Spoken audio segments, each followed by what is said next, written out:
안녕하십니까? 이상원 교수입니다. 오늘은 야고보서 강의 10번째 시간 두 가지 소주제를 다루고 있는 본문을 함께 상고하도록 하겠습니다.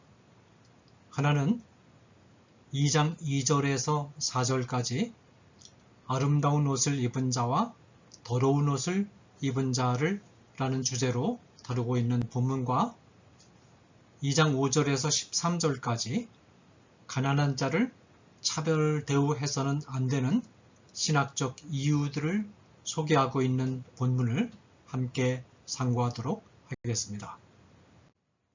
먼저 2장 2절에서 4절까지입니다.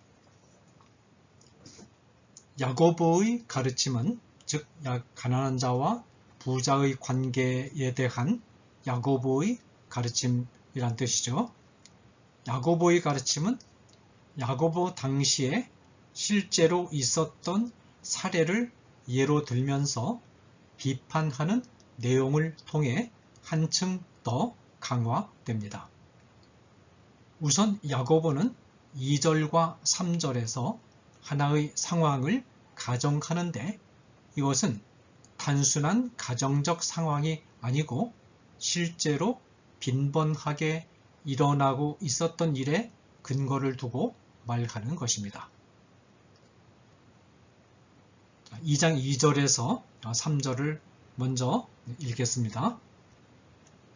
만일 회당에 금가락지를 끼고 아름다운 옷을 입은 사람이 들어오고 또 남노한 옷을 입은 가난한 사람이 들어올 때에 너희가 아름다운 옷을 입은 자를 눈여겨보고 말하되 여기 좋은 자리에 앉으소서 하고 또 가난한 자에게 말하되 너는 거기 서 있든지 내 발등상 아래 앉으라 하면 어떤 사람이 교회에서 주일마다 정기적으로 모이는 예배에 처음 방문을 합니다. 본문에는 이 사람이 회당에 들어왔다고 되어 있는데 회당이라는 말은 유대교의 회당을 가리키기보다는 집회라는 일반적인 의미로 해석해서 기독교인들이 모여서 예배를 드리던 집회를 뜻하는 것으로 보는 것이 문맥에 잘 들어맞는 해석입니다. 왜냐하면 이 당시에 바울 당시에 기독교 예배를 회당에서 먼저 시작해서 드리는 경우가 많았기 때문입니다. 또 최근에는 본문의 상황을 교회의 정례 집회가 아닌 교회 재판을 위한 집회를 뜻하는 것으로 해석하기도 하지만 이것은 문맥에 잘 들어맞지 않는 해석입니다. 자, 이 사람은 금가락지를 끼고 아름다운 옷을 입은 자라고 묘사되고 있습니다. 금가락지는 당시 로마 사회의 상류 기마 계급을 상징하는 상징물로서 이 가락지 위에는 비둘기나 닷과 같은 문양이 새겨져 있었는데 이 문양은 일종의 결제 도장과 같은 역할을 했습니다. 아름다운 옷이란 당시 로마의 원로원 의원들이 입고 있는 것과 같은 높은 신분을 상징하는 옷이었습니다. 또 다른 한편에는 오늘날의 집 없는 자들에게서 볼 수 있는 것과 같은 더러운 옷을 입은 가난한 사람이 들어옵니다. 그러면 집회의 안내자의 이목은 자연스럽게 금가락지를 끼고 아름다운 옷을 입은 사람을 향합니다. 안내자는 이 사람을 눈여겨봅니다. 눈여겨본다는 말은 호의를 가지고 주목하여 본다는 뜻입니다. 한편 더러운 옷을 입은 가난한 자에게는 본다는 말이 없는 것으로 미루어 볼 때 눈길도 주지 않고 아예 서 있도록 방치하든지 아니면 발등상 아래 초라하게 앉아 있도록 유도하고 있음이 분명합니다. 야고보는 이런 실상을 소개하면서 4절에서 무섭게 질책합니다. 너희끼리 서로 차별하며 악한 생각으로 판단하는 자가 되는 것이 아니냐. 질문 형식을 취했지만 이 형식은 확실한 단언을 강조하는 어법입니다. 야고보는 성도들이 사람을 차별했다고 하면서 이처럼 사람을 편파적으로 대하는 태도는 악한 생각을 마음속에 품고 재판자 역할을 하는 행동이라고 질타합니다. 우선 이런 성도들은 하나님만이 차지할 수 있는 재판장의 자리에 스스로 올라섬으로써 교만의 죄를 범합니다. 내가 어찌하여 내 형제를 비판하느냐? 어찌하여 내 형제를 업신여기느냐? 우리가 다 하나님의 심판대 앞에 서리라. 로마서 14장 10절 말씀. 하나님이 행사하셔야 할 재판권을 가로채서 행사하면서도 실제로 행사하는 방식은 하나님이 행사하시는 방식과는 정반대되는 방식으로 행사합니다. 하나님은 차별이 없이 재판하시는데 이 사람은 사람을 차별하면서 재판을 하고 있었던 것입니다. 자, 그 다음에 가난한 자를 차별 대우해서는 안 되는 신학적인 이유들을 다루고 있는 2장 5절에서 13절을 차근차근 다뤄보도록 하겠습니다. 5절부터 야고보는 성도들이 가난한 자들을 차별해서는 안 되는 신학적인 이유들을 제시합니다. 야고보가 제일 먼저 제시하는 이유는 가난한 자를 차별하는 행동은 하나님의 행동과는 정반대되는 행동이요 하나님을 거스르는 행동이기 때문입니다. 5절을 같이 읽겠습니다. 내 사랑하는 형제들아 들을지어다. 하나님이 세상에서 가난한 자를 택하사 믿음에 부요하게 하시고 또 자기를 사랑하는 자들에게 약속하신 나라를 상속으로 받게 하지 아니하셨느냐. 세상에서 가난한 자는 본문의 문맥에서는 경제적으로 가난한 자를 가리킵니다. 물론 이 안에는 사회적 신분이 일천한 자들도 포함될 수 있습니다.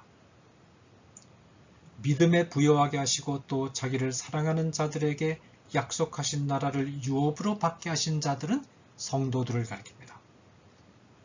본문이 말하고자 하는 바는 하나님께서는 세상적인 관점에서 보았을 때 가난하고 신분이 일천한 자들도 성도로 부르시는 일에 결코 주저하지 않으셨다는 것입니다.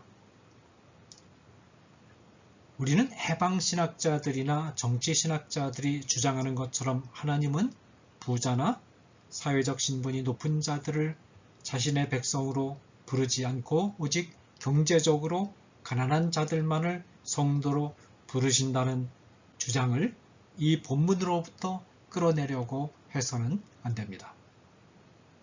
가난한 자들의 모임을 성도들의 모임과 동일시하는 태도는 부자나 사회적 신분이 높은 자들도 하나님의 백성으로 부르신 명백한 성경의 가르침들과 사실들과 조화될 수 없습니다. 예컨대 아브라함이나 욥은 상당한 재산을 소유한 부자들이었음에도 불구하고 구약시대에 하나님의 신실한 백성을 대표하는 인물들로 등장합니다. 아브라함에게 육축과 은금이 풍부하였더라는 창세기 13장 2절 말씀이나 그 소유물은 양이 7천이요 약대가 3천이요 소가 500결이요 암나귀가 500이며 종도 많이 있었으니 이 사람은 동방 사람 중에 가장 큰 자라라는 욥기 1장 3절 말씀은 아브라함과 욥이 많은 재산을 가지고 있었음을 잘 보여줍니다. 예수님을 영접했던 삭개오는 세리장이었는데 이 세리장은 상당한 재력을 갖춘 직업인이었습니다. 예수님의 제자 가운데는 아리마대 부자 요셉, 라는 사람도 끼어 있었습니다.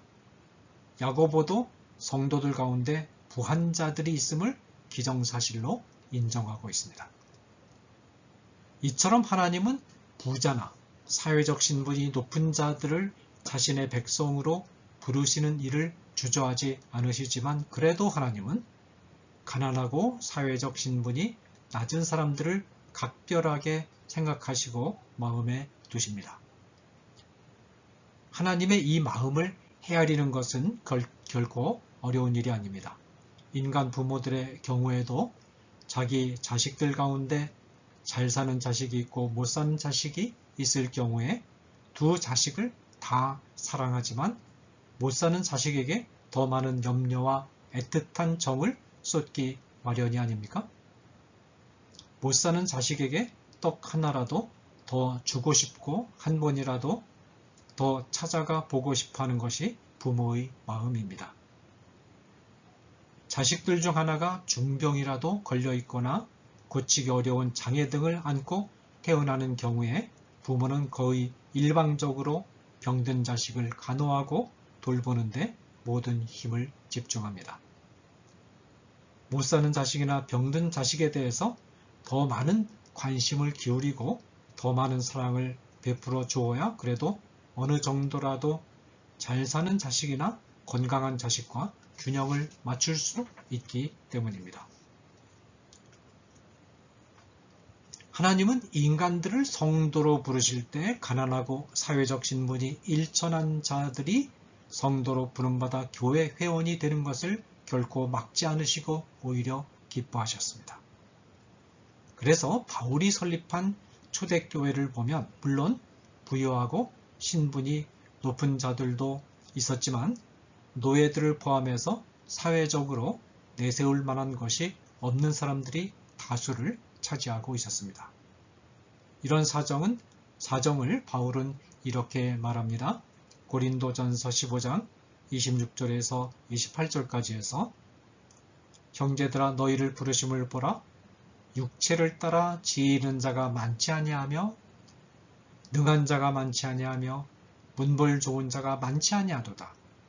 그러나 하나님께서 세상의 미련한 것들을 택하사 지혜 있는 자들을 부끄럽게 하려 하시고 세상의 약한 것들을 택하사 강한 것들을 부끄럽게 하려 하시며 하나님께서 세상의 천한 것들과 멸시받는 것들과 없는 것들을 택하사 있는 것들을 폐하려 하시나니. 이처럼 하나님 자신이 결코 가난한 자들을 차별하지 않으시고 부자들과 차별 없이 공정하게 성도로 부르실 뿐만 아니라 참된 공정함을 확립하기 위해서 가난하고 신분이 일천한 자들에게 각별한 관심을 기울이시는데 만일 성도들이라고 자처하면서 가난하고 신분이 일천한 자들을 차별 대우한다면 이것은 하나님의 행동과 정면으로 반대되는 행동이 아닐 수 없습니다. 두 번째로 야고보는 아주 현실적인 사태를 지적함으로써 가난한 자들을 박대하고 부자들의 호의를 얻어보려는 요량으로 부자들만을 호의적으로 대하는 것이 얼마나 무모한 일인가를 지적합니다. 야고보에 의하면 성도들은 부자들을 친절하게 대해주되 아첨하듯이 대해서는 안 됩니다. 그 이유는 당시 부자들의 못된 행동 때문입니다. 너희는 도리어 가난한 자를 업신여겼도다. 부자는 너희를 억압하며 법정으로 끌고 가지 아니하느냐? 그들은 너희에게 대하여 일컫는 바 그 아름다운 이름을 비방하지 아니하느냐? 당시 팔레스타인 인근 지역에서는 소수의 지주들과 상인들의 농간이 매우 심했습니다. 지주들과 상인들이 재력을 가지고 땅을 사들이기 시작했고 먹고 살 길이 막연했던 소작농들은 토지를 팔고 소작인으로 전락할 수밖에 없었고 마침내는 농토를 잃고 더 가난해졌습니다.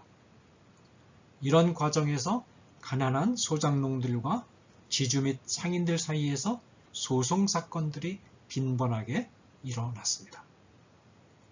이때마다 지주들과 상인들은 돈을 가지고 법정을 매수함으로써 자신들에게 유리한 판결을 이끌어내곤 했습니다. 뿐만 아니라 이들은 빚이나 임차료, 고리대금업 등으로 궁지에 몰린 가난한 자들을 법정에 고발해서 돈을 받아내곤 했습니다.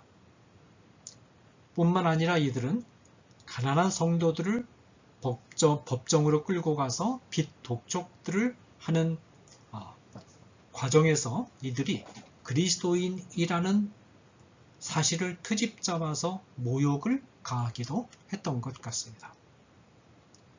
따라서 7절이 말하는 것처럼 성도들을 뒤따라 다니던 그리스도라는 그 아름다운 이름이 회방당하고 멸시당하는 사태까지도 일어났습니다.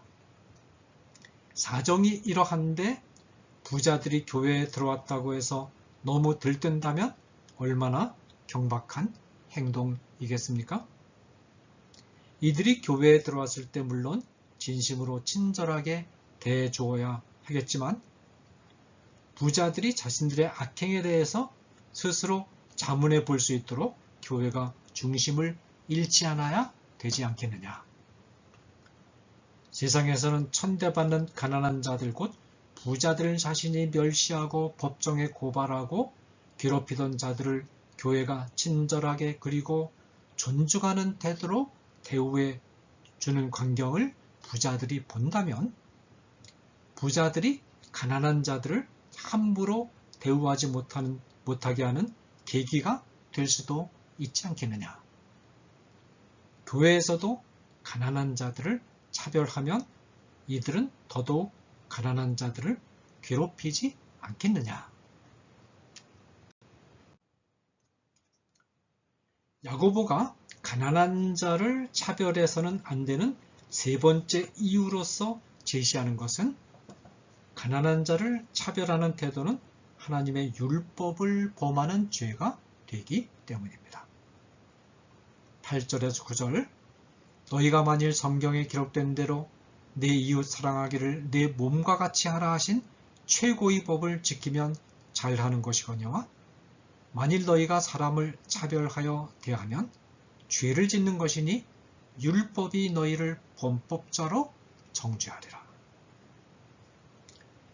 야고보는 가난한 자를 차별하는 행위가 율법을 범하는 행위임을 지적하기에 앞서서 보다 근본적인 문제에 대해서 독자들의 주의를 환기시킵니다.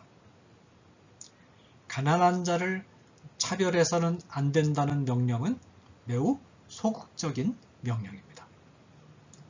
이런 소극적인 명령에 대하여 생각하기에 앞서서 보다 근원적으로 성도들이 적극적으로 수행해야 할 일이 무엇인가에 대해서 야고보는 관심을 가집니다. 이 생활 원리에 따라서 살기만 하면 가난한 자를 차별 대우하는 일 따위는 가볍게 해결되어 버릴 것이기 때문입니다. 그 생활 원리가 무엇인가? 바로 내 이웃을 내 자신과 같이 사랑하는 것입니다. 이웃을 내 자신같이 사랑하는 원리에 따라서만 생활하면 가난한 자를 차별 대우하는 일 같은 것은 아예 일어나지조차 않을 것이기 때문입니다. 이웃을 내 자신같이 사랑하는 마음이 있으면 가난한 자를 차별 대우하지 않는 일은 너무나 쉬운 일이지만 이웃을 내 자신같이 사랑하는 마음이 없는 상태에서 가난한 자를 차별 대우하지 않으려면 너무나 힘이 듭니다. 야고보는 여기서 내 이웃 사랑하기를 내 자신같이 하라는 명령을 최고의 법이라고 말하고 있는데 최고의 법이라는 말은 왕의 법이라는 뜻이기도 합니다. 왕이 누구입니까? 그리스도입니다. 그리스도로부터 온 최고의 법이라는 뜻입니다. 왜 이 법이 왕이신 그리스도로부터 온 최고의 법일까요? 원래 이 법은 구약의 율법 안에 있는 명령입니다. 구약성경 레위기 19장 18절에 이 명령이 있습니다. 원수를 갚지 말며 동포를 원망하지 말며 이웃 사랑하기를 내 자신과 같이 하라. 나는 여호와니라. 이 명령은 예수님이 창작해낸 명령이 아닙니다. 그러면 왜 이 명령을 왕이신 그리스도로부터 온 명령이라고 할까요?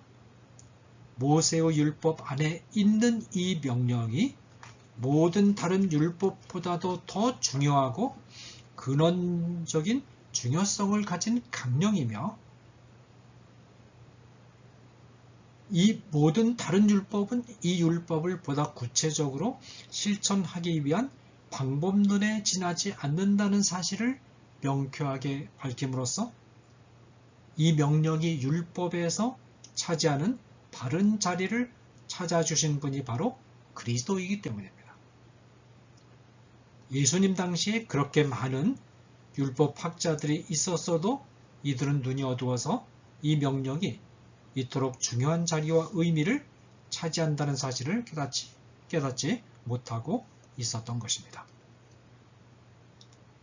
이처럼 야고보는 성도들이 지켜야 할 일반적인 생활 원리를 천명함으로써 답답함을 해소한 후에 비로소 가난한 자를 차별 대우하는 행동 그 자체도 이미 죄이며 율법의 말씀을 범하는 행동임을 지적합니다. 9절입니다. 만일 너희가 사람을 차별하여 대하면 죄를 짓는 것이니 율법이 너희를 범법자로 정죄하리라. 특히 이 행동은 레위기 19장 15절을 정면으로 거스르는 행동입니다. 너희는 재판할 때 불의를 행치 말며 가난한 자의 편을 들지 말며 세력 있는 자라고 두어하지 말고 공의로 사람을 재판할지며. 우리는 야고보의 말씀에 따라서 가난한 자와 부자를 차별 대우하는 행동이 하나님 앞에서 회개해야 할 명백한 죄임을 분명히 기억해야 하겠습니다. 야고보는 이런 행동이 하나님 앞에서 죄이며 따라서 결코 교회는 이와 같은 사회의 천박한 관습을 본받아서는 안 된다고 말하는 것입니다. 교회는 사회의 천박한 문화 관습과는 반대되는 교회의 문화, 곧 바울이 갈라디아서 3장 28절에서 천명한 특징이 구현된 사회를 만들어가야 할 책임이 있습니다. 너희는 유대인이나 헬라인이나 종이나 자주자나 남자나 여자 없이 다 그리스도 예수 안에서 하나이니라. 야고보는 10절과 11절에서 율법의 특성 가운데 하나를 소개하면서 가난한 자를 차별함으로써 율법 가운데 한 조항을 범하는 행동이 하나님 앞에서 얼마나 큰 죄인가를 밝힙니다. 율법 전체는 솔기가 없이 이어져 있는 옷과 같아서 율법 조항들 가운데 하나를 범하면 곧 율법 전체를 범한 것과 같은 파장이 일어난다는 것입니다. 10절에서 11절 누구든지 온 율법을 지키다가 그 하나를 범하면 모두 범한 자가 되나니 간음하지 말라 하신 이가 또한 살인하지 말라 하셨은즉 내가 비록 간음하지 아니하여도 살인하면 율법을 범한 자가 되느니라. 율법이 이처럼 통일성을 가지고 있는 이유는 모든 다양한 율법을 제정하신 이가 한 분 하나님이시기 때문입니다. 다양한 율법을 한 하나님이 제정하셨다는 말은 율법은 다양해도 율법의 제정 정신은 하나라는 뜻이기도 합니다. 다시 말하자면 간음하지 말라는 명령을 제정하신 하나님의 뜻과 살인하지 말라는 명령을 제정하신 하나님의 뜻이 다른 것이 아니고 하나라는 것입니다. 하나님은 이스라엘 백성들로 하여금 이방 백성들과는 구별된 거룩한 백성이 되는 길을 보여주시기 위해서 율법을 제정하셨습니다. 간음은 거룩을 깨뜨리는 행동입니다. 살인도 거룩을 깨뜨리는 행동입니다. 두 행동이 모두 거룩이라는 율법의 통일적인 제정 정신을 깨뜨리는 행동입니다. 율법을 모두 범했다는 말은 율법 전체가 지향하는 목적을 깨뜨렸다는 뜻이 되기도 합니다. 야고보가 특별히 하나의 율법을 범하면 율법 전체를 범한 것과 같은 행동이 된다는 점을 이처럼 강조하는 이유는 당시 유대인들 사이에 편만에 있던 오해 때문이었습니다. 유대인들은 율법 조항들을 더 중요한 조항들과 덜 중요한 조항들로 나눈 후에 더 중요한 조항들을 지키면 덜 중요한 조항들은 지키지 않아도 된다고 생각했습니다. 예를 들어서 안식일을 준수하라는 계명은 더 중요한 계명이었던 반면에 맹세에 관한 명령은 덜 중요한 명령으로 간주했습니다. 따라서 안식일은 구약 성경이 명령하지 않은 조항들까지 만들어가면서 지나칠 정도로 철저하게 준수하려고 했던 반면에 맹세하는 말들은 함부로 남발하면서도 아무런 죄책감도 느끼지 않았던 것입니다. 이들은 맹세의 조항을 제정하신 하나님과 안식일 조항을 제정하신 하나님이 동일한 하나님이요 두 율법 조항의 제정 정신이 동일한 것이라는 사실을 파악하지 못했습니다. 마지막으로 야고보는 성도들에게 몇 가지 윤리적인 권고를 제시하는 것으로 가난한 자를 차별하는 행동에 대한 가르침을 마무리합니다. 12절 너희는 자유의 율법대로 심판받을 자처럼 말도 하고 행하기도 하라. 성도들에게 생활 지침으로 주어진 율법은 성도들을 그리스도 안에서 얻은 자유함 안에 계속하여 머물게 하고 성도들이 방종의 길로 들어서서 또다시 죄의 사슬 속에 얽혀 들어가는 것을 막아주고 행복이 뒤따르는 참된 자유의 길로 안내해 준다는 의미에서 자유의 율법이 된다는 사실은 이미 설명드렸습니다. 그런데 생활 지침으로 주어진 율법은 장차 성도들이 하나님 앞에 서는 종말의 날에 성도들을 심판하는 기준으로 작용합니다. 성도들은 종말의 날에 율법의 말씀에 따라서 모든 행적을 심판받습니다. 성도들이라고 해서 심판으로부터 면제받는 것은 결코 아닙니다. 다만 그리스도의 의에 힘입어 심판의 과정을 안전하게 통과할 뿐입니다. 그러므로 성도들은 자신들을 안내하는 율법의 말씀들이 바로 심판의 기준이 되는 미래의 현실을 항상 머릿속에 그리면서 율법의 말씀을 무겁게 여기고 그 말씀에 따라서 살도록 힘써야 합니다. 성도들은 또한 긍휼을 행하지 아니하는 자에게는 긍휼 없는 심판이 있으리라는 말씀을 유념해야 합니다. 이 말씀은 성도들이 긍휼 없이 행했을 경우에 마지막 날에 긍휼 없는 심판을 받아서 지옥에 떨어지게 된다는 뜻은 아닙니다. 그렇게 해석하는 것은 그러므로 이제 그리스도 예수 안에 있는 자에게는 결코 정죄함이 없나니 라는 로마서 8장 1절 말씀과 배치됩니다. 이 말씀은 성도들이 생활 속에서 하나님으로부터 긍휼히 여김을 받으려면 그리고 마지막 날에 하나님으로부터 자신의 행적을 평가받을 때 하나님으로부터 책망을 덜 받고 칭찬을 받으려면 다른 사람을 긍휼히 여기는 삶을 살아야 한다는 것입니다. 구원받은 자의 생활 속에서 하나님은 성도들이 다른 사람들을 긍휼히 여기는가를 눈여겨보셨다가 긍휼히 여기는 삶을 실천하면 하나님 자신도 성도들이 실수를 할 때 긍휼히 여기시고 마지막 심판 때에 책망을 덜 하신다는 것입니다. 그런 의미에서 긍휼은 심판을 이기고 자랑할 만한 것이 됩니다.